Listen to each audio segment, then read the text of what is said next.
Good morning, and welcome to Many Paths, Many Visions, brought to you by the Labyrinth Society and with your host, Christiana Brinton. My guest today is Dan Niven, who will be talking about the labyrinth scene in Washington State, where the TLS gathering is going to be held this year, as well as his own labyrinth journey and where that has led him.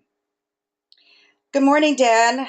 Good morning to you. It's a good morning in your neck of the woods. Welcome to Many Paths, Many Visions. Thanks for joining me today. Oh, it's you bet. It's my pleasure. I've caught up. I've listened to all your previous episodes, and you've had some really knowledgeable, thoughtful, and dare I say, spiritual people on board. So I'm in really good company here. So I'm just thrilled to be here. So thank you. Good, Dan. Thank you, and thanks for listening to those all the different episodes. I hope that people are listening to them and enjoying them. And for me, I always like to hear how people have gotten into labyrinths or walked them and then expanded usually a very single experience into multiple experience. So that's the first thing that I ask people often um, when I do the podcast. And so you're a Seattle area native. You design and install I am. temporary and permanent labyrinths in a variety of venues in Western Washington. So let's talk about this aspect of your labyrinth journey first. So what happened in your life to start you on this particular path? Well, like I think, as is similar with a lot of people's sort of origin story with the labyrinth, with their experience with it, I didn't go looking for it. It sort of found me, in a sense, in that my now wife of 15 years, we were engaged, and it was New Year's Eve, and St. Mark's Cathedral does a New Year's Eve walk, similar to, I think, what goes down at Grace Cathedral in San Francisco and many other places. There are many New Year's Eve events that happen nowadays. But anyway, so I had only walked the labyrinth maybe once or twice and didn't really know that much about it. Maybe once during Holy Week and maybe a previous, New Year's Eve. But so my fiance at the time, and we were headed down to Tacoma to listen to a friend of mine playing in a band. And I said, let's just stop by the cathedral first. And she had just started coming back to church with me there, and so she knew a little bit about the space. I didn't know much to tell her about the labyrinth, but I just thought it was kind of cool, kind of different. And so I think I walked it first, and then she walked it after me, because there's lots going on. There's the burning bowl, there's art, there's like musicians, and it's just a really nice groove, so to speak. So I caught her right as she was coming off the labyrinth, and she looked to be a different person than I had seen her to that point. So she was processing something. So I asked her, I said, what happened?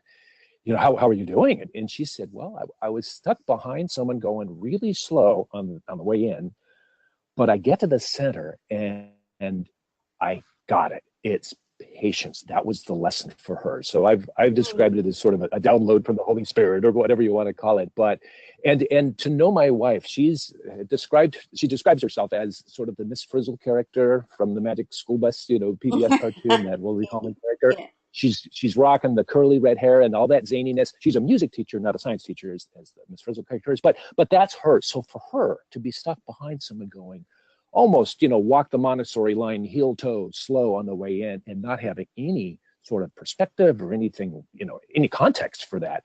And she did allow later to me, she was feeling resentment, a lot of it, toward me. Like, what did he bring me to? Can we get on with our date? I don't know what's going on. All these people, so, but I think that sort of set her up for getting to the center of the labyrinth, where, as we all know, those of us that walk labyrinths, when you're in the center of a labyrinth in a group walk, it's almost like you're in the vortex. I mean, it's like all this stuff going on around you. And she was able to really appreciate the ambiance and the music and just the movement, the community and all of that.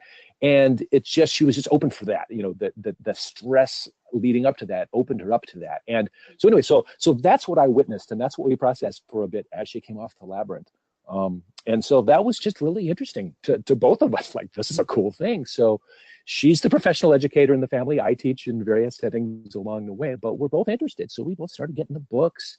In reading up on it, we took a weekend workshop up at Harmony Hill, which is a retreat center on the Hood Canal, with Melissa Gale West. She's one of the mavens of the Labyrinth movement here in the Northwest, and we became good friends with her. So anyway, that just kind of got us launched, and we got married on a labyrinth, a very simple design. It's actually the logo that I use for my own brand, my own shingle, so to speak, turned sideways. I laid it out in holly, just a plastic holly you can get from the craft store. But we got married on a very traditional ceremony on the Labyrinth. I did, I think it was my first ribbon installation for the kids and everybody there that wanted to run it on the lawn there afterwards. And so, yeah, that's just kind of been our journey together. She's kind of my silent partner. Any design decision I have between a couple of things that might work, I know I can go to her and she'll always have good input for me. But it's just kind of been our thing. Yeah. So that's what got us going. But okay, so I'm missing one little piece here. So Sure. yeah, when I'm listening to you. So, but what had you just decide? Are you a builder? Are you an architect? Or what had what had you make the leap to walking to building, to actually saying, "Oh, I really like these designs. I can do this. I can do that." Sure. Sure. And how did that happen? Yeah. Well, I get that question a lot sometimes, or something around that. Like, are you an engineer, an architect, or anything like that? I am none of that. I am a person from the performing arts mainly. I've been a singer all my life, and I'm an actor now, and I play trombone.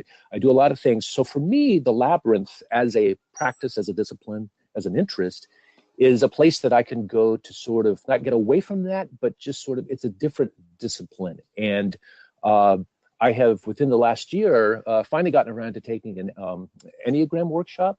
And people that know me would not be surprised to know that I type myself as a classic 7. I am the enthusiast, the epicure. I've got lots of plate spin at any given time. So for me, and if you know the Enneagram, the 9-pointed star, there's the ray that points away from you, which is where you go to either process or times of stress or whatever. Well, that's, in my case, the 7, that's the perfectionist. And so that, for me, is the Labyrinth. So, and then I think I'm a little bit shaky on this, but I think the one coming back at me is the 4, and that's the observer. So that gives me plenty of time. So, so I have sometimes joked that I'm a creative, messy, ADD person, monkey brain, all that stuff going on. So the Labyrinth literally grounds me when I make these designs and design them. And the other part of answering your question, I would say, is I was on my way over to Vashon Island a couple of trips to do a mown grass labyrinth for their garden tour. And I was riding in the car with my friend. We were collaborating on this with my good friend, Mary Ellen Johnson, who's also a longtime Labyrinth maven, one of the people that got everything going here in the Northwest as the rediscovery of this practice. So, and I told her the story about my wife and I, how she had this experience on the Labyrinth, and I really have not had anything close to that. Am I chasing it? Does that keep me in the game? Maybe so. I'm okay with that. But I've had a lot of experiences where I've created these designs, and people have interacted with them, and I've been able to sit on the outside and watch this happen and just feel so humble, just feel so grateful that I was able to make something happen, a thing of beauty in a space where it just felt right, and they were able to interact with it, and it just keeps me going, fuels my tank. So the next time we were on the ferry boat over, and she said, "Dan, I've been thinking about this. I think us Labyrinth crowd, as aficionados, people that make it part of our kit, we kind of fall into one of three categories, and it can overlap." She goes, they're the tenders, the people that have them in their yard or in their driveway. I painted one in the driveway for a lady who walks it every day. And so that's part of their thing, their meditative or their practice on a regular basis. There are the facilitators and those that make the events happen. Probably have the canvas in the trunk or in the back of the car, whatever. And then she said and then the other important part of the pie, maybe the smaller slice, are the designer builders. And she goes, "That's where you land." And I think she nailed it. I think that's who I am.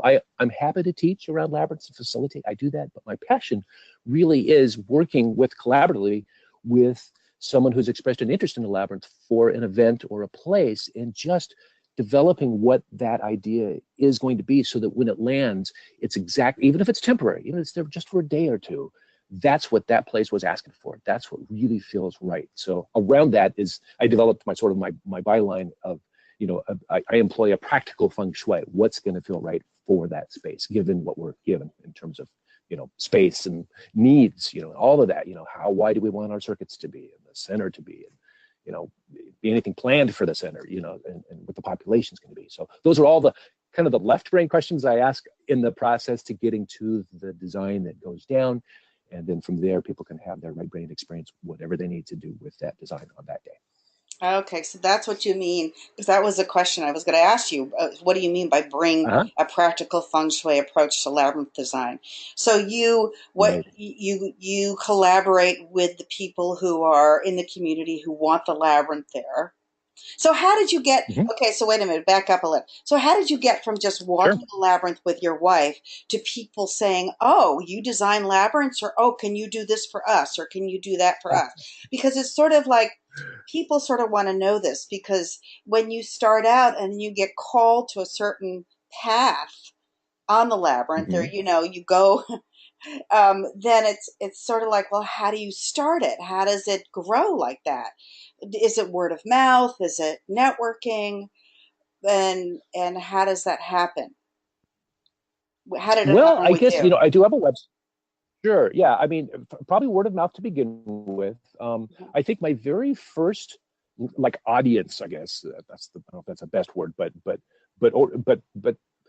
opportunities that I had to work with the labyrinth was in an educational setting. I was teaching in a Montessori school, working with different age groups, primarily pre-elementary, as a classroom assistant, and I was tasked with doing PE for the different classes and some movement, some work with computers and things like that. But what turned out to be really one of the things that really landed for me, I'm always upfront. I've got a whole, my wife and I have a whole shelf full of books, but the experiences and the populations that I've worked with have reflected back to me as much and inspired me, to find new uses for the labyrinth as anything I've read on the page.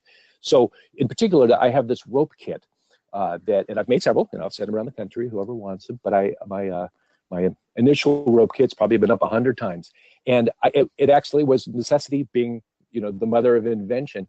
I was doing labyrinths in the classroom. We had the finger labyrinths, and virtually any finger labyrinth that you have works really well, say, as in this case, a Montessori environment. So the child would take the Montessori or the labyrinth off the shelf, put it on like a little throw pillow. There'd be a little cup with a marble, and you can roll the marble just by tilting the labyrinth, sitting on top of the pillow. Roll the marble all the way through to the center. If another child comes up and wants to join and is invited to, then you can have two. You can even have three kids, working cooperatively to get this marble to the center of the finger labyrinth and then back out again. And so that was sort of the culture of the classroom with regard to labyrinths. And we were doing a colored unit where we were mixing with the droppers, the food coloring and painting the color wheel and the with watercolors. And I got this idea that, what about if we make a color wheel, make a labyrinth, but make it the color wheel? So I approached the administration and said, hey, can I borrow, a corner of the playground over here on the wood chips for a week? And they said, sure, go for it. So I, carte blanche, really appreciated the fact that they let me do that. So that was my first temporary installation of a ribbon installation on six colors. That's right.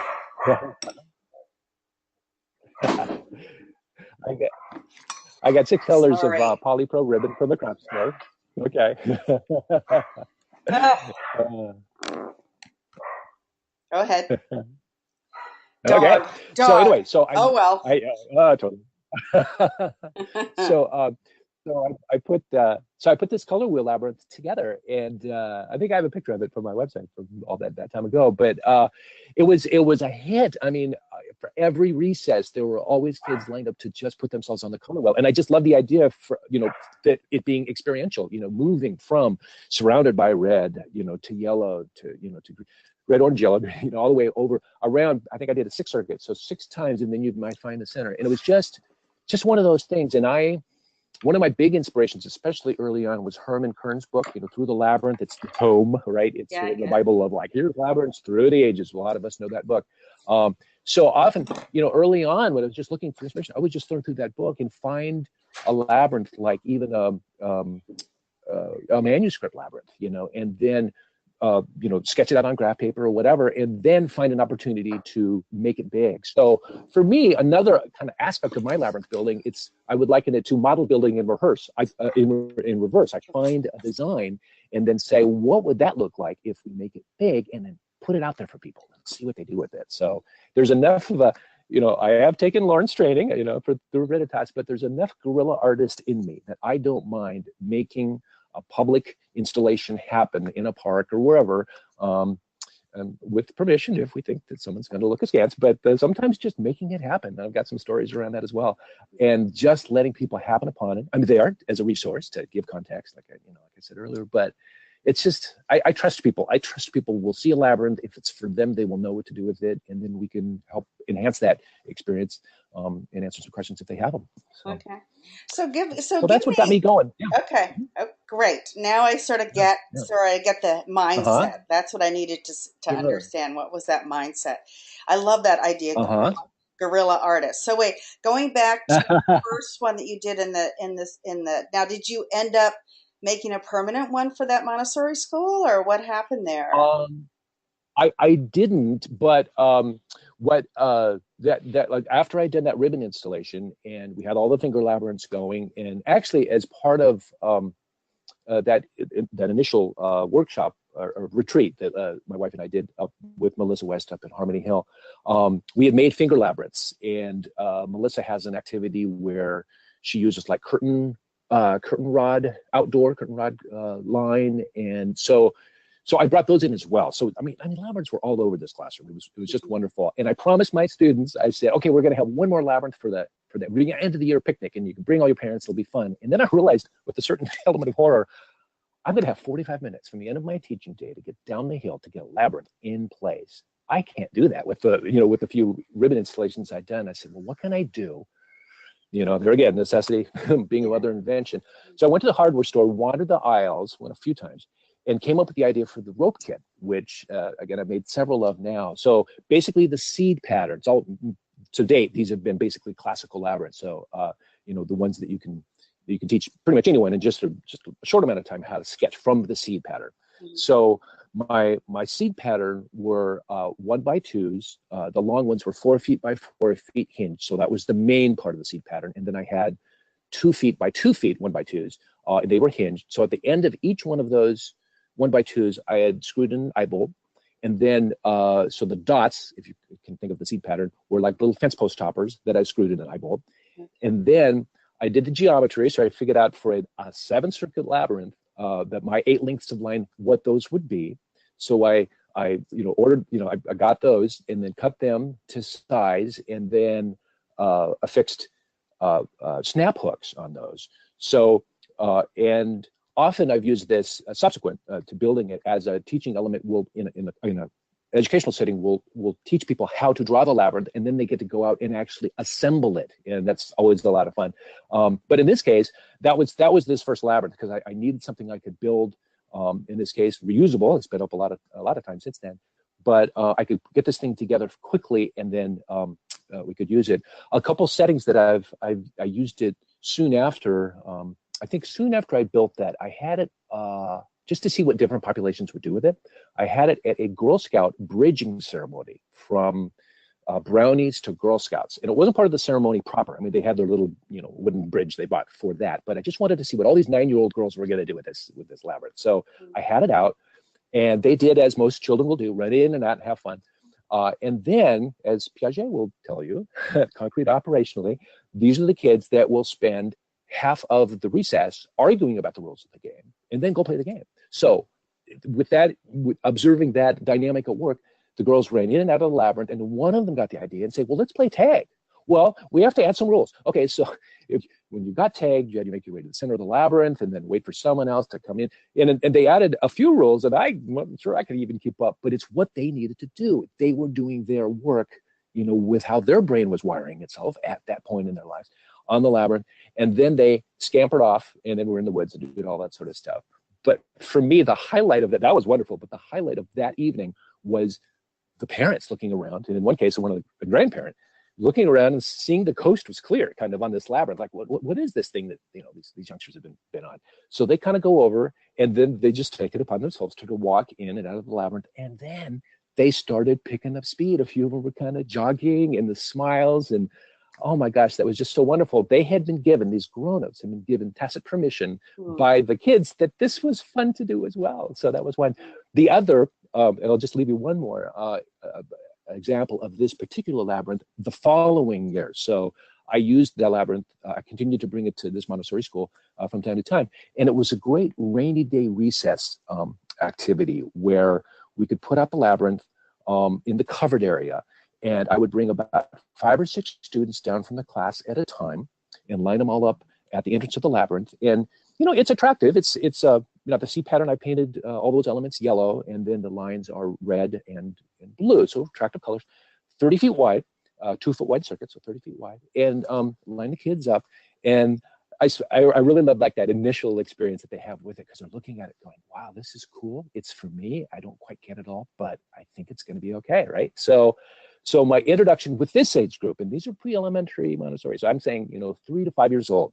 So I say, okay, the only rule about labyrinths is there's no rules. And that's heaven to a child that age, right? Because it's all about learning how the world works. And, so anyway, so that's all I say, I don't give them any more than that. So I invite the first child. I say, okay, would you like to go? And then so they take off, and they're kind of trudging around. And, those first 2-3 circuits, they're kind of like trudging, and they're, my friends are watching me, and maybe they're a little self-conscious, but it's kind of cool and all that. But, Christiana, something takes over at like that 3rd or 4th turn, and they just start picking up speed, and they're booking. They're going to get to that center. They know, they have faith that they're going to get there. So then as they get close, I say to the next child lined up, I say, okay, when so-and-so gets to the center, then it's your turn. And then so-and-so gets to the center. Well, I'm here. Okay, now I'll turn around and run back out. So now you've got 2 kids just tearing full speed, And then this is where, when I've told the story, some people get a little nervous, and they go like, well, what's going to happen? They're going to run into each other. I say, here's what does happen. They see each other. They're approaching each other. They slow down. They giggle. They step around each other, and they take off again. Hello, grown-ups. Can we learn from that? Is there a lesson there? They both have their mission, right? And as we know, those of us that do community labyrinth walks, you make accommodations. That's really all you do. And so anyway, so the first child comes off, and I say, would you like to go again? And the answer's invariably yes. So we line them up again. So we send all the kids through a couple of times, and then take them back up, and then they have a great afternoon. They've reset the brain, they've crossed that midline, they've done all the stuff, the blood rate, we got that going. And then I just would take the class down in segments, and that would be our recess for the day. So those are things that I guess I came up with, but my population working with the kids, I have to give them credit. They have inspired me to come up with these ideas as much as anything, so. And what about some of your journey? Great. And what about some of your other communities? I'm getting feedback here, reverb. Oh, I'm sorry. Okay. Maybe is this better? Yes. Okay. Okay. So what about somebody? So you have your educational community and the kids and stuff, and your experiences there. You said you were a theater artist and a singer and a trombonist, and you're active in your church. Have these interests or communities interwoven themselves with your labyrinth work, or have there been any crossover with any of those? Yeah, areas? a bit. Yeah, I think at the same time I was working with the Montessori, as my day job during the day. I was also working with middle school, kind of a youth group at the church, and these are kids. I had that cohort for most of them started at 5th grade. I had them for 4 years, and then with various other teachers. But so I think the second year of that was when I had discovered the labyrinth, and this would have been 2002, I guess 2001, probably that New Year's Eve. But anyway, so with that youth group, they sort of became my lab in a way. I would try things with them. The rope kit we would put out on a nice Sunday spring afternoon, and they knew this. They knew the rope labyrinth kit. I would just, if it's just spring fever, we just wanted to be outside. I would just go out and dump all the contents out of my sea bag that made up that labyrinth, and just kind of step back and then watch the team building go, because they had enough knowledge of how that thing went together that they worked together, and they put the design together. And it was just, we weren't doing anything necessarily theological, but I think it was spiritual in a way, and it was team building. Another thing that I did, again, around that same time with this same cohort, my introduction to another church here in Seattle. They're considered emerging church, and they were co-sponsored by the Episcopal Diocese and the Lutheran Synod. And they were doing an installation called, and I'm a little shaky on it, but if you look up Labyrinth, I think it's just called Labyrinth, and it's that the kit comes in a paint can, and it came out of the young adult Anglican movement around around the millennial, right around the turn of this past century. So anyway, so there was this kit that this church wanted to put up in the social hall at the St. Mark's Cathedral in Seattle, but it could only go up and be up for about 3 hours and then come back down because that particular space became a women's shelter at night. And so with this kit, it's really cool. And it pops up around Seattle every now and then, but it's technically a meander for those that know their nomenclature, in that you enter one part. It's very angular. It's on the 45s basically, but these stations you pull off and do these activities, and then in the middle, it's sort of a serve it yourself communion. There's some pillows out, and then at the very end, I think there's a little tub you can leave your footprints in the sand. But it's very multimedia. I mean, it's designed to be done with a little booklet in your hand if you like. At that time, we had CD players. Now you'd have a little MP3 player. But the thing about it is, you could really only put about 12 people an hour through the thing. And we're like, why? What if we get a lot of people? What do we do with them? So again, necessity being the mother of invention. I asked the sexton, I said, is there any chance I could put a temporary labyrinth up here in one of the corners of the nave? And he said, yeah, and what you want to use is gaffer tape. So he's the guy that turned me on to that, which is cloth-based. I use it for pretty much all my installations that aren't on grass. So it goes on carpet and aggregate and hardwood and all that stuff. It wears well. It's made for the theater stage, so it's made to be walked on, but it comes up virtually residue free. So it's great temporary stuff. So anyway, so I laid a couple of those down, one being the Ely design, just about scale, and then one that has changed throughout the years. And those are still there. I mean, to this day, those labyrinths, what I thought were for this one event, I maintain them. I've had to change out the tape a few times, but they're there. And so that was part of it. And then that, not the Ely design, but the other one for Sunday school once soon after it was built, I brought up my youth group, and they, just to see what they would do with it. And one of them, here again, they kind of organized themselves. And I'm like, okay, so here's the deal. Most of us are blind, but you're not. You're the person in front, and the rest of us are visually impaired, but we're going to trust you. So we're going to put, each person behind the leader is going to put a hand on the shoulder of the person in front of them. And they found their way all the way to the center of the labyrinth and then back out again. I didn't come up with that. These kids did, so I just put the template down for them to self-organize and have that experience. And there again, I was just a player in the orchestra. They made it happen. So those are the things that keep me going. And another one that I can think of in terms of, around that early on, I guess, and this was again through this church that I mentioned, this emerging church, Church of the Apostles, CODA, they call themselves.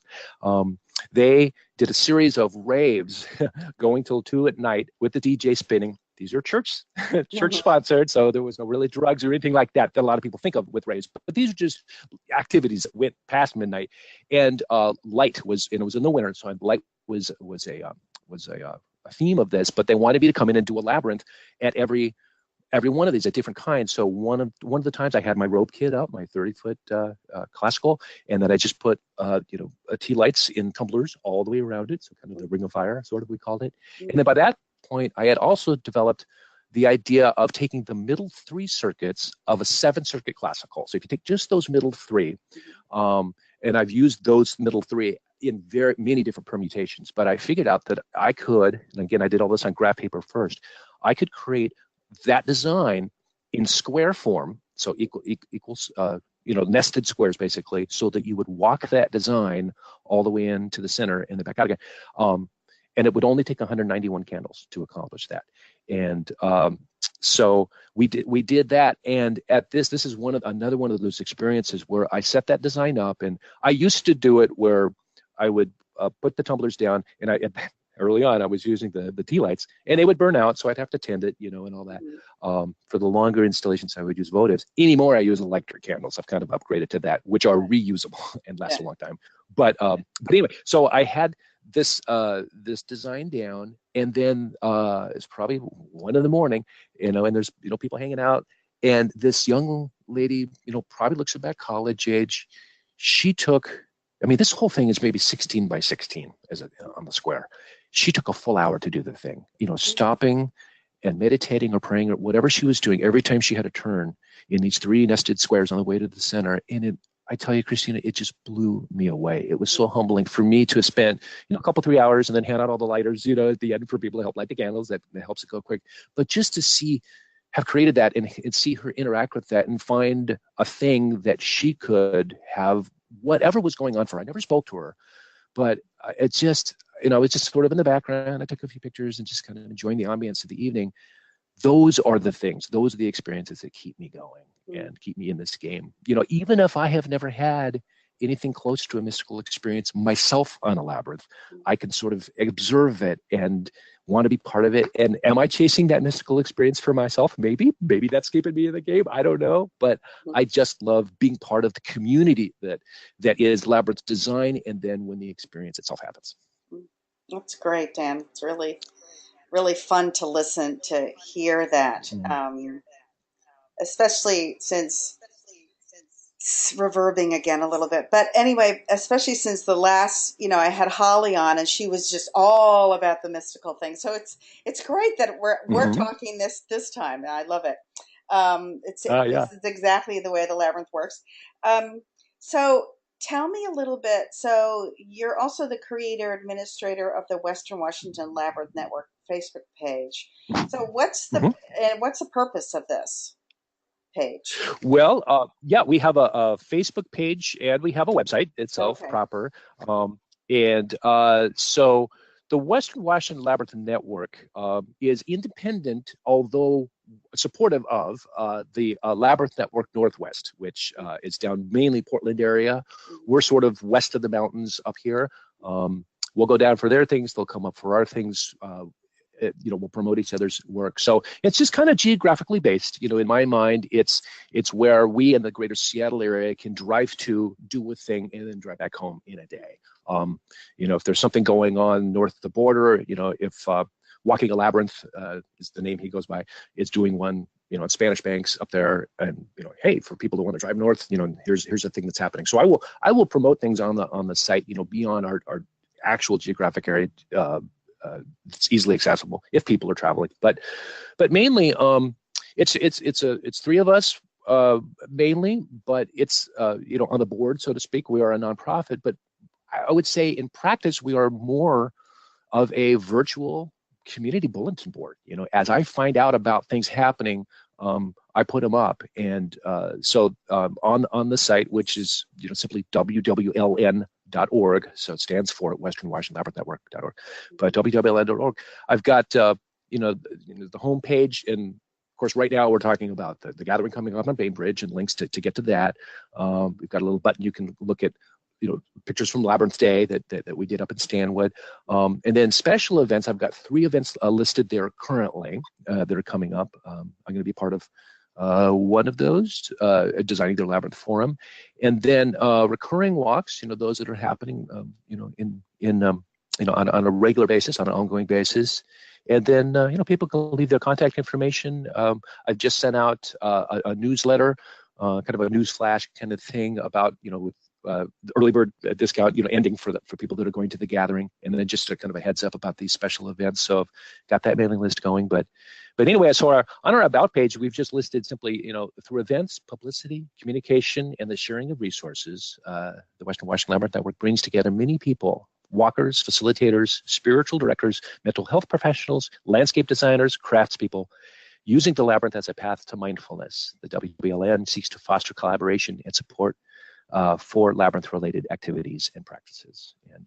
And we have done our events. We've done pilgrimages and tours a couple times. We've done Vashon Island, kind of a driving tour. Last 3 years, we had sort of a dedicated, and not exclusive, but sort of a thing that we've kind of thrown our energies toward in terms of having Labyrinth Day and reaching new people that way. But so it's just very collaborative. As I find out about stuff, I will promote them. And early on, the very first prototypical, version of, wwln.org was an MSN group, which they don't even exist anymore, but anyway, so that was the first iteration of that, and then that content went away. They took the site down, and we lost the content. And then I think in the meantime, LNN, Labyrinth Network Northwest, had a Portland going. And then, I thought about it. I'm like, you know what, we should, not to compete with them, but it's like, what's going on with our crowd up here, So that's where WWLN got started. And then, so we started with the Facebook page, but not everyone is on Facebook. So then that's when I launched the website, and you can go back and forth between the two really easy. And then most recently, we started the email dispatch for those who would not necessarily, be on Facebook or, visit the website regularly. At least, we're not going to spam them, but at least we'll let them know what's going on the local scene. And these are all people who have either I know personally or that have been at other, Labyrinth events, previously. So this isn't really about documenting labyrinths in Washington State. It's really to keep people in your neck of the woods aware of what's going on and events and things like that. But you must get people letting you know that, hey, I've got a labyrinth and I'd like people to know about this kind of thing in other areas of Washington. Washington's a big state. It is a big state. Yeah. So, yeah, go ahead. No, I was just going to say it's a big state. Oh, okay. Do you concentrate mostly in the Seattle area and the western part of the state, or do you let people know about things going on the other side of the mountains or in the mountains, Spokane, and all of that area too? If I know of it, like I think on occasion I posted, being in a musical family, I'm often over at Lake Chelan Bachfest, and there's a wonderful little store there called Spirals, and they sell a lot of things, singing bowls and crystals and all kinds of really cool stuff there. But they in the recent years, they have a labyrinth there. And it's just a spiral, simple spiral, but it's always a little different. And they've devoted, retail space in this store to this labyrinth. And it's beautiful. And, I think I did this last time, but often I've taken a picture of it and just thrown it up and say, hey, for anybody, east of the mountains, come check it out. And so anyway, and they sell, labyrinth books and labyrinths and things there as well. But, yeah, so it's not, like I said, it's not exclusive to Western Washington, but that's just where most of us are, and people let me know about their stuff going on, and so I want to, and early on, actually during that, like I said, that prototypical, MSN group page, before I really sort of developed my own persona or own niche, I guess, in Labyrinth world, I was promoting everything I knew about that was going on. But I also realized and became increasingly, not anxious, but conflicted about the fact that a lot of the stuff that was going up on that site was my stuff. And I really didn't want it to be that. It felt a little too self-aggrandizing, or, it's just like, I didn't want it to promote me. So then in setting up wwln.org, also around that same time, I had developed kind of my own shingle, moderndatalist.com. And so I always tell people I wear two hats in Labyrinth world. I said, here's my shingle. If you want to engage me, or you want to collaborate or talk about, my work, and that's fine. But I am equally committed to let everyone know what's going on, because that, to me, it is the community. And that's why, I love the gathering. I love everything the Labyrinth Society is, because we show up, we trade ideas, we get information and inspiration from each other, and then we go back home to our various necks of the woods, and then if we're regulars, we come back again the next year and just fuel up some more. So anyway, so that's kind of where I'm at these days. So but you have walked, so tell me a little bit about some of not the labyrinths you've made so much as some of the ones you've walked in Western Washington. I mean, you spoke about going up north. I'm assuming you mean into Canada? I mean, we had Labyrinth Day most recently at the Stanwood Camino Island Resource Center, and we thought it was going to be initially at the Y, because there's a new YMCA there, and it's their family day. It's their day to invite people, free admission, and just kind of check it out. And initially, it looked like we could hold it there. And I'm all about, people that know me, I'm all about networking and collaboration. That would, for me, have been perfect had it come to pass, because, people showing up for Y Day are going to get the Labyrinth Day, World Labyrinth Day, and then vice versa. So we can just mix it up, in the room for everybody. Well, unfortunately, I think someone was a little over their skis on this, and it didn't get approved. And that was unfortunate, but that's what we encounter sometimes when you're bringing something new to the table. You have to expect some resistance. People weren't quite ready for it, but it did land just across town at the resource center, so that was great. And it went really well. I mean, I think I think I did 3 installations that day, but then we had finger labyrinths, and it was just the kids with the chalk, and it was just wonderful. And people can look at those pictures at www.ln.org if they want. But anyway, so the year before we were up in Blaine, so really close to Canada, at a place called Ebenezer Farm, and they have some temporary, some permanent labyrinths installed there. And this is Myra Corcoran, Reinhard Corcoran, who I think was a guest on your old show. And anyway, so she's a good friend, dear friend. And so as labyrinth creators in Washington, we've probably done the lion's share of them, locally. But anyway, we've been friends for a long time. But anyway, so she hosted, she said Canada's only 200 feet from us, but I had been up a few months before Labyrinth Day. This would have been 2016, and done a quad recursal design just to kind of challenge myself to do something new. It was like a Labyrinth Expo, and there was arts, and there was a concert going on, and I did this thing. For Labyrinth Day, when I went back up, her husband has been mowing that ribbon labyrinth that I put up. I use construction flagging tape, and so you can walk it. It's a mown grass labyrinth, which I never intended for it to be. So that's another one that's there, but just wonderful. And then the year before that, we were at Trinity Lutheran in Linwood here, and again, I did a large scale installation. I did Annie Fire Eagles. She's from Canada, I think, Toronto. Her Echoes of Seven design and again, here's where I just so excited to be part of this Labyrinth committee, because she shared, I think it was on the Labyrinth Society global group, like some sketches, in progress, like I'm still working on the center, like how do I get there? And then it was someone like either Tom Vetter or maybe John Ritter, one of those guys, who really know design, chimed in and said, well, here, try this idea, and then it worked. And then, so I think in 14, I did that initial design of hers. It was a heptagon moving to the star in the center. And then she really fleshed it out and did the 7 stars, like these nested 7 pointy stars. So we did that. I think it was about 60 feet across. I did this installation. And, again, it's like, this is who we are. I asked her for permission and said I would give her attribution as I'm doing your design. She said, you would do that? And so, yeah. And then, Mary Teeter is another person we know from, gatherings. I will be doing probably over at Bainbridge one of her hexagonal renditions of Chart. We know her beadwork, those of us that are friends with her. And, these are people that I just, like I say, I get to rub shoulders with these folks because they just inspire me to look at labyrinths and, in the design and the community from so many different angles. So, yeah. So you're there's a lot of different labyrinths. We got a reverb still again. I don't know what's going on, but a lot of labyrinths. There's labyrinths on the islands up north. And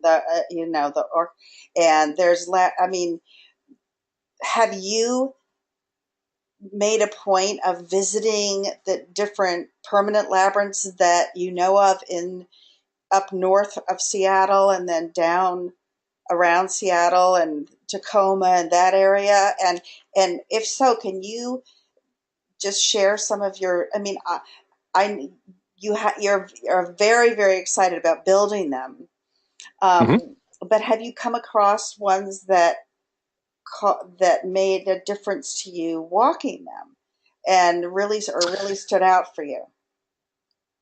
Yeah, I can probably think of a few. One, it's up in one of the San Juans, and it's a labyrinth that I think it's mainly bricks and gravel and rocks that were brought up from the beach. Of course, we know about Jeffrey Bale, and he'll be one of our keynoters in October. But so this wasn't quite to that degree, but people, parishioners, people that were part of the building of the labyrinth, brought up rocks that were incorporated into it. I was really taken with the center of that labyrinth. They have 2 benches sort of curved, and they don't quite face each other, but they're just sort of offset from each other. And it just, it was just really, I'm like, that is something really intentional to do with that center, because you could sit and have a conversation. You could sit and be by yourself. You know, you could orient yourself on these benches any way you want. So that was I don't know. That just struck me. There's one in North Everett that is in a very diverse neighborhood. It's a paver labyrinth, and there's sculpture around it, but it's a public park. I think it is one of the most diverse neighborhoods in Washington State in terms of the number of languages spoken just in that area. There's one also in the 98118, which is the Seattle South End, and it is, I think, the most ethnically diverse labyrinth in the country, I think, in terms of languages spoken. So it's right there at the community center, and it's a large scale, paver labyrinth, and it's I was down there recently for a festival and did a temporary one, but it's just neat. I love seeing them where they are, and you never know who's coming along to walk them. But another one that comes to mind that I just think is cool. It's over on Epiphany Church on Mercer Island, and Margaret Philbrick was the one behind that one, getting that built, and it's gravel with pavers inset. So you're walking the square pavers. So in labyrinth speak, I guess that makes it an Ariadne's thread. You're actually walking the path rather than between two lines. But because of the gravel and because of birds and wildlife and all that, there is gravel that ends up on the paver sometimes. So they have stashed on the little porch there brooms. You can grab a broom and sweep as you go. Make that your practice. So I just think it's just lovely. That's not a method I would recommend for a public installation, but for a church on an island in Lake Washington, that's perfect.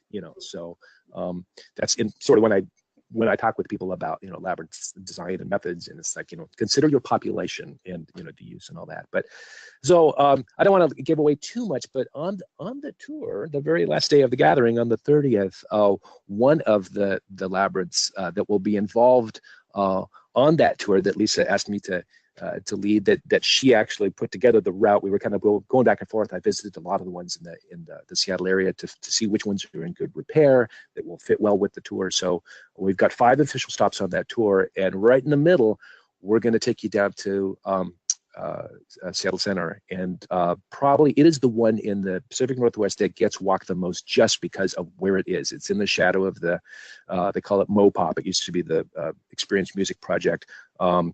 Space Needle is right there.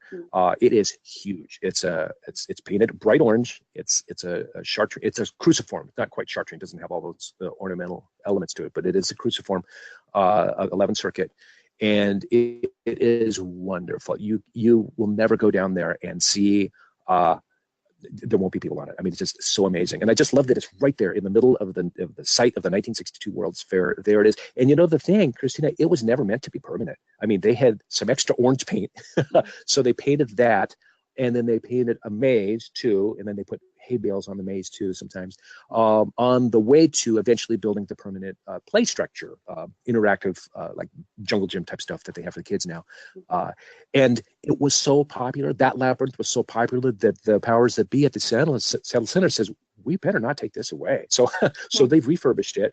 And when they dedicated the new play structure, they brought in a local artist who works in bronze and has created some medallions and has created a rebus in the center of this labyrinth. So from a distance, when you watch people walk this labyrinth, and you're like, what are people standing in the center looking at their shoes for? Well, they're going around from medallion to medallion, figuring out this rebus, which is a totally different idea for the center of the labyrinth, but it's perfect. It's so wonderful. And it just gives people time to spend in the center, maybe, well, I guess it's right. Rebuses are, picture puzzles. So, they're using, probably going back and forth between their hemispheres, but it's just wonderful. And I had nothing to do with that installation, but it just popped up, and I just love it. It's so great. Okay. So for people who don't know, what is a rebus? A rebus is, I think we all know what they are, but just maybe don't know them by that name.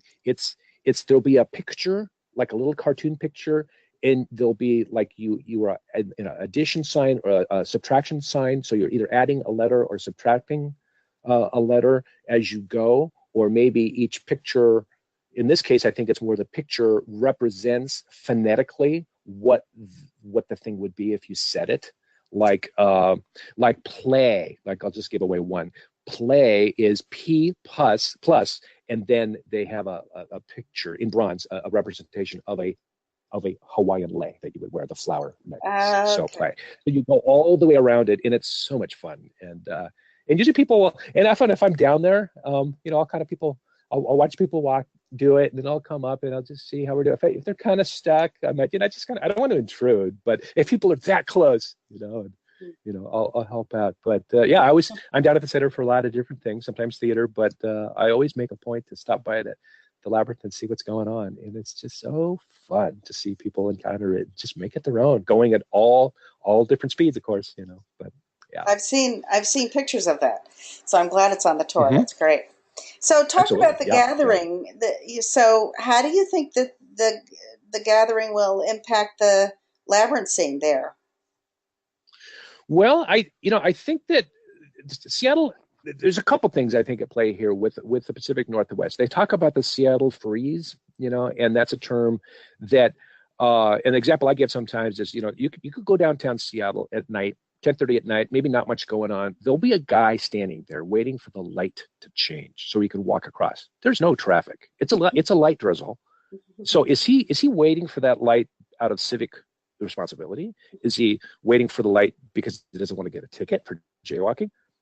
I think it's the Seattle freeze. It's like, you know what? I'm not getting that wet. I can wait for that light to change. See there, it changed. Now I can go, So it's just kind of funny. And I'm a native Seattleite, so I can tell the story on myself. It's just one of those things that we sort of keep to ourselves sometimes. It's not that we're intentionally cold shouldering people. And it's not Southern hospitality. And we're friendly. We're just kind of keep to ourselves unless brought out. So I'm hoping, and I've been promoting this gathering, everywhere I go, since I found out about it down in Houston last year, and saying, hey, this is coming down the pike, be watching for it. So, it is an investment to go, it's, to do the whole thing, it's a few $100s. So and then plus lodging. So I don't know personally a lot of people that are going for the whole thing. I know a few that are. There's the Saturday option. People can come just for the day. And then I think the opening and the closing are free, so there's plenty of things to go to. And since I have been asked by Lisa to lead the tour on the 30th after the conference proper, wraps up, it's like, well, how can we, and I'm like, well, here's the thing. I'd send them to the TLS, website. I'm going to speak for the way the tour has been organized. That's not to say that we won't have a renewed interest in Labyrinths and getting together and doing some more of these tours or pilgrimages locally afterwards. I hope we do have that, that knock-on effect afterward. But yeah, I understand. I've got some brochures and things on the way from TLS. I'll make sure that those get in the hands of everywhere that I've had a hand in creating a labyrinth. So yeah, great. Yeah, we're gonna put the word out. Yeah. Yeah, Yeah. I think they also, local people should know that you can also just sign up for the tours and the workshops that are pre and post Good. Okay. couple of days. So you can just go and register just for them. You do have to go through the registration process, but then you just check off.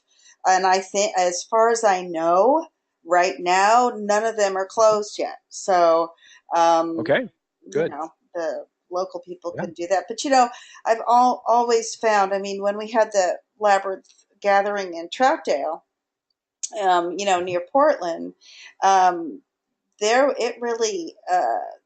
was a lot of renewed interest, I think, or there were people who came who had never walked labyrinths before, who didn't know anything about it, and who have since become very much a part of either, TLS, Labyrinth Society, or Veriditas, or both, and then have, gone on and done facilitated training or this, that, and the other. So I think that what you might find is that it will be on an individual level, it will be impactful, but that maybe you'll have more people with the Western Washington Labyrinth Network getting involved with you guys. And that'd be great. And people are really open. We've got a lot of tech up here, Google and, South Lake Union is all of biotech. And, of course, we've got Microsoft. And it's just,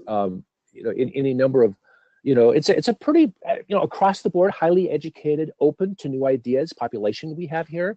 And it's not to say anything disparaging about any place else in the country. It's just that I find that whatever I'm about, and of course this is true in my theater work too, because we all geek out in all kinds of directions. We geek out together on stage because we love telling stories and being part of that, But it's like in terms of labyrinths, I have yet to encounter anyone who just isn't at least tangentially interested because they can tell that it's done so much for me.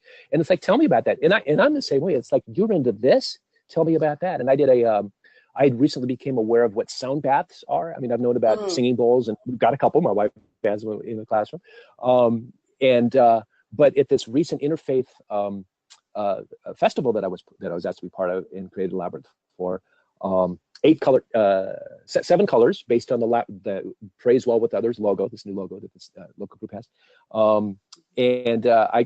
My temporary installation was right next to the sound bath station, which was just wonderful. I mean, they had my ambulatory experience, and you had this supine being surrounded by, having a sound bowl perched on your chest. Maybe the lady did it all kinds of cool ways, had a tam there, and it was just wonderful. And she and I got to be friends around this whole thing. The event was over. She and I just stood in my labyrinth talking for another 45 minutes. I just love, meeting people and finding out what turns them on. And, we're all, mindfulness is a good thing. And there's always new people to reach in this regard too. There's a local retirement community that recently did for their population. And these are, boomers now in retirement, in this particular retirement home, who are now learning really for the first time in most of their collective experience about what mindfulness is. And it's a Presbyterian minister who's the chaplain there. But she brought this to them. And so, 1 week centered on yoga. And then I think the final week I was asked to design a labyrinth. And so we went back and forth. And again, my friend Mary Ellen Johnson, who I mentioned earlier, I asked her to come in. And so she was part of it. She gave the talk, the introductory part. I did the design part. And, part of going back to my practical feng shui, what did the room give us? What space did we have?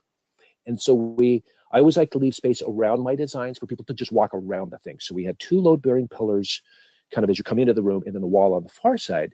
So the thing that the chaplain said to me early on, she said, I would like the circuits to be 22 inches wide. This was part of our very first conversation. And I said, that's the width of a walker. And she goes, that's right. The average walker, because of this, this senior population. So what can we do? So I figured, well, I think we could do a 5 circuit. And we did a 5 circuit classical, which topologically, again, is the middle 5 of an 11 circuit classical. Just lift those middle 5 out, and that's your 5 circuit classical. And we gave them the 22 inches. The center was smaller than I would typically do. I think I only had a 2.5 circuit width wide center. But that was fine, because for this group, they were going to walk into the labyrinth. They get the talk from Mary Ellen. She had the finger labyrinths. And then they would walk into this labyrinth, and then most of them wouldn't stay very long and then just go right back out again. And, we had canes and walkers and people on their own, walking unaided. But that was perfect for that setting. It was up for a week, and then it went away, and that was perfect. So anyway, so we can always find I love that challenge. I love walking and not knowing what it's going to be. And then we find the things that's going to work for that population for that event.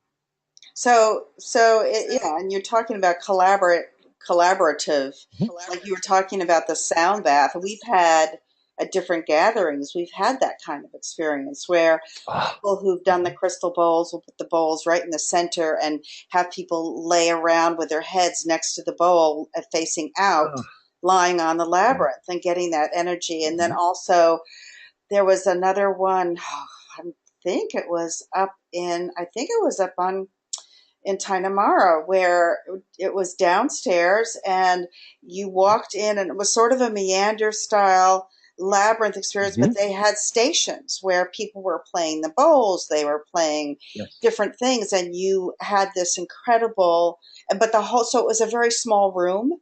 So when you went into the room, it was like being in the womb space with all this sound, and you're walking and you could stop. And so, so you have those opportunities to have that collaborative experience. And isn't it amazing how different everyone is? Each one is. I mean, that's what, there's just no there's no end to Mhm. what can be created and what's possible. Yeah. And I think that's Well, what you're pointing to, this whole idea that what you've experienced with Labyrinth over the years is just an endless opportunity to be creative and be collaborative with people. It sounds like. I maintain, Christiana, you don't ever really fully have to grow up. I think if you choose to, you can stay. You can not that you're childish, but I think you can retain that childlike quality. And I can point to labyrinths. I can point to theater too. A lot of working actors in this market, we all find opportunities to do improv because that keeps it fresh, that keeps it in your body, gets you out of your head, keeps it instinctual. What is my character going to do next? And a lot of times I think people, as we mature, as the brain develops, as we get more left brain stuff there, I think that sort of kind of subsumes the right brain stuff. And I don't think it has to. And I think the labyrinth is a way for people to sort of get back in touch with that and realize that there are two hemispheres in our brain for a reason. And we sometimes are better served if we spend more time on that creative side, on that, side where we express. And I think a lot of times, especially having, discovered theater, for myself in the last, dozen years or so, we all knew how to be actors on the playground. We all knew what it was to role play and invent something. And then something happens, I think, along the way as we mature and we sort of step back from that childlike person that I think, like I said, we still can maintain and be in touch with. And I think that's to our benefit. I think that's the sort of the holistic thing. And I think part about, what we're talking about with the sound baths and, all kinds of stuff going on, whatever these practices are, they are part of the path to becoming a more whole person. And for me, I mean, if you asked me 16 years ago, a year before I found the labyrinth, that I would be who I am in, the labyrinth community, I would have like, what's a labyrinth? That's a maze? Oh, it's not a maze. It's different. What is, and I just love walking people from from where they are now to the next step at whatever educational level that I'm at. And in this, I was recently taught a 3-session Sunday morning foreign class for a church epiphany here in the Madrono neighborhood that I painted the canvas for them. And it was a 4-circuit canvas. There aren't a lot of 4-circuit designs out there, but I came up with one that would fit the canvas for their chapel because it nested right in where they wanted it to go, and they've used it all around. But anyway, so I was asked back to do a few sessions, and then we dedicated the canvas at the end. And so my first slide up, I did a PowerPoint each time to kick things off. And my first slide when people walked in that very first day was the poster for the movie Labyrinth. And there's David Bowie, who of course had passed, within this last year. And it often kicks off someone will say, well, isn't that a maze? So it's like, well, yeah, okay, here we go. And sometimes, the further back in history, the further you go east towards, Europe and the UK, the terms are interchangeable. But in contemporary North American usage, here's how we distinguish the two terms. So we just, start from there and just go, So yeah. The unfolding. It's wonderful. Yeah, really. So, is there anything else besides the Seattle freeze? Is there anything else you'd like the gathering participants to know about the Seattle area and its labyrinth community? Oh boy. Nothing really comes to mind. Yeah. It's just one of those things. Like I said, we're not terribly organized in putting together, events. We have. I'd love to see that happen again. But like I say, we're really supportive of each other, and at least the people that I choose to hang out with, that I make part of my larger circle, and we just want to see everybody succeed, and that's true at pretty much all the levels of the arts in Seattle. Seattle, I guess what I would say in response to your question is, it's a great incubator for the arts. And theater is a good example. I don't mean to keep going back to that, but when David Armstrong, the artistic director of the Fifth Avenue Theater, and he has previewed shows and sent them to Broadway, and they've done well, and we have, of course, the national tours come through there as well. When he gets up there and says, "I want that little fringe theater, up on Capitol Hill to succeed," he means it, and that's really true, because if we all succeed at whatever level we're operating at, I think we're the richer for it, and there's room for all of us. I mean, I just closed a production of Hamlet 3 weeks ago, and it was one of, I think, 4 Hamlets in the greater Seattle, including the San Juan area. And you bet, I've made it to 2 of the other, three besides my own, and then I'm going to make it to that fourth one because not to compare, but just like what's everybody doing with this great piece of literature, and so if I'm not up on stage doing something or in rehearsal, you bet I'm supporting my friends in whatever artistic medium is theirs. I went to see a DJ show the other night. That's really not my thing, house music, but I wanted to support him, and I had my laptop, and I was doing labyrinth work while he was spinning, it was great, so that's Seattle. That's who we are. We support each other in that regard.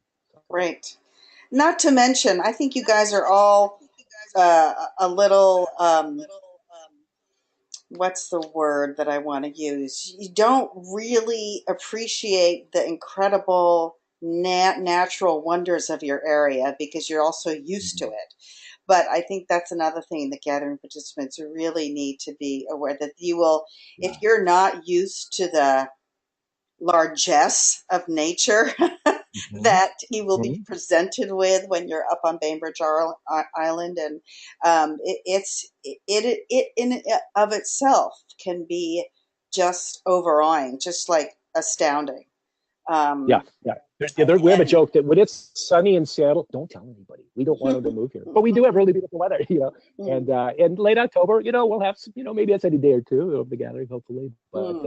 But yeah, and that's the other thing when I talk to East Coast people, and they realize that we just don't have a lot of infrastructure in terms of. We have light rail now, it's coming online, but we have nowhere near the mass transit capabilities that other parts of the country have. And I think one of the reasons we're talking about, the largesse you talk about, it's so beautiful. People want to get in their car and go, whether it's out to the Olympic Peninsula, up in the mountains, go skiing, snowboarding.